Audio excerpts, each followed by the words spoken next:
જય સિયારામ દરેક મિત્રોને જય સિયારામ।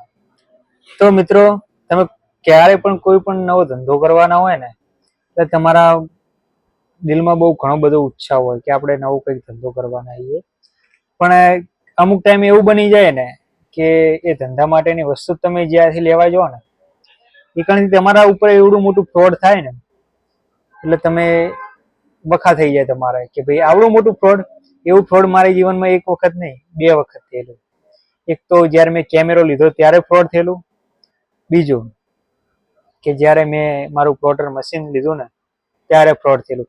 જ્યારે કેમેરો લીધો ત્યારે કેમેરાવાળાને ખબર હતી કે ભાઈ આમાં શું પ્રોબ્લેમ છે, અને છતાં પણ મને કેમેરો એના લાભ આવ્યો હતો। લગભગ વાત છે ગણો ને 2012-13ની ત્યારની વાત છે। અને મશીનની તો હમણાં એક વર્ષ પહેલાની જ વાત છે। આખી ડિટેલ વિડીયો હું તમને કહીશ મશીનનો તો હું તમને ડિટેલ જ વિડીયો કહીશ, એટલે જોતા રહેજો તમે।